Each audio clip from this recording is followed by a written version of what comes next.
আশা করি সকলে ভালো আছেন। আমি যেটা শিরোনাম দিয়েছি, তুফানের বাবাকে শান্ত মেরেছে, এই বিষয়টা আমি কার কাছ থেকে নিলাম এবং কেন বললাম, এটা আমি আপনাদেরকে এখন বিস্তারিত জানাচ্ছি। দেখেন, ফেসবুকে এক ব্যক্তি পোস্ট করেছে, তার নাম হলো আবু সাইদ। তার নাম আবু সাইদ। এই যে লোকটার ছবি দেখছেন, সেখানে বলেছে, শান্ত, তুই তুফানের বাবাকে মেরেছিস, তুফান তোকে ছাড়বে না। সিনেমা হলে যখন তুফান দেখেছিলাম, তখন রাফি বুঝতেই দেয়নি যে তুফান হিসেবে আমরা যাকে দেখেছি সে আসলে শান্ত। আচ্ছা, এটা সে কিভাবে বললো আমি এটা জানি না। তারপরে কি লিখেছে আমি সেটা দেখার চেষ্টা করছি। সেটা হলো যে ওয়ান টেক শুটের ফাইট সিনেও তুফান ছিল না, ছিল শান্ত। শান্ত তুফানের বাবাকে উদ্ধার করে এনে গুলি করে মারে। চরকিতে আসার পর বুঝলাম সিনেমা হলে দেখে যা ভেবেছিলাম তা 100% ভুল। তাহলে প্রশ্ন হলো, তুফান কোথায়?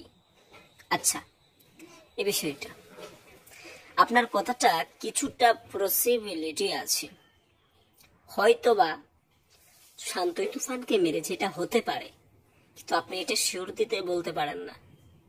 কেন তো শান্ত কেন মারবে, এটা এক প্রশ্ন। কিন্তু আরেক দিতে মারতেও পারে, হয়তো শান্ত অভিনেতা সেজে হয়তো কোনো একটা নাটক করে তুফানের কাছে পৌঁছেছে মিমির মাধ্যমে, এবং তার কাছে হয়তো পুরোনো দিনের কোনো হিসাব নিকাশ আছে, বা চঞ্চল চৌধুরী তাকে পাঠিয়েছে, এরকম কোনো কিছু হলো হতে পারে।